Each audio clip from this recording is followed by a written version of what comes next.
Hello friends, welcome to Smile Talk paramedical channel. Friends ನೋಡಿ, 2026ನೇ ಸಾಲಿನಲ್ಲಿ ಪ್ಯಾರಾಮೆಡಿಕಲ್ ಅಡ್ಮಿಷನ್ ಒಂಥರ ಕನ್ಫ್ಯೂಷನ್ ಇದೆ. ಯಾಕಿದೆಯಪ್ಪ ಕನ್ಫ್ಯೂಷನಲ್ ಅಂತಂದ್ರೆ, ಈ ವರ್ಷ 2026ನೇ ಸಾಲಿನಲ್ಲಿ ಪ್ಯಾರಾಮೆಡಿಕಲ್ SSLC ಮೇಲೆ ಬಂದ್ ಆಗಿರೋ ಬಗ್ಗೆ ನಾನು ಕೂಡ ಮಾಹಿತಿ ಕೊಟ್ಟಿದ್ದೆ. ಮತ್ತು ಪ್ಯಾರಾಮೆಡಿಕಲ್ ಬೋರ್ಡ್ ಅವರು ಕೂಡ PUC ಮೇಲೆ ಮಾತ್ರ ಅಂತ ಹೇಳಿ ಒಂದು ನೋಟಿಫಿಕೇಶನ್ ಕೂಡ ಕೊಟ್ಟಿದ್ರು.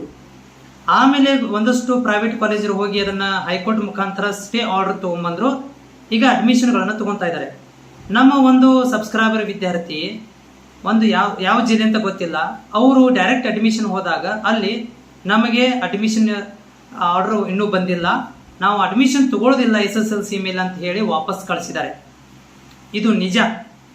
ಓಕೆ ರೀ, ಯಾಕೆ ನಿಜ ಅಂತಂದ್ರೆ, ಒಂದಷ್ಟು ಕಾಲೇಜಿನವರು ನಾನು ಮಾಹಿತಿ ಪಡ್ಕೊಂಡಂಗೆ, ನನಗೆ ಮಾಹಿತಿ ಪ್ರೈವೇಟ್ ಕಾಲೇಜಿನವರು ಕೊಟ್ಟಿರುವ ಹಾಗೆ ಒಂದಷ್ಟು ಕಾಲೇಜಿನವರು ಹೈಕೋರ್ಟಿಗೆ ಹೋಗಿ ನಮಗೆ ಅಡ್ಮಿಷನ್ ತಗೊಳ್ಳಿಕ್ಕೆ ಪರ್ಮಿಷನ್ ಕೊಡಿ ಅಂತ ಹೇಳಿ ಆರ್ಡರ್ಗಳನ್ನು ತೊಗೊಂಬಂದಿರುವಂಥದ್ದು. ಇಲ್ಲಿ ಕರ್ನಾಟಕದಲ್ಲಿ ಎಲ್ಲ ಕಾಲೇಜುಗಳು ಕೂಡ ಈ ರೀತಿ ಮಾಡಿಲ್ಲ.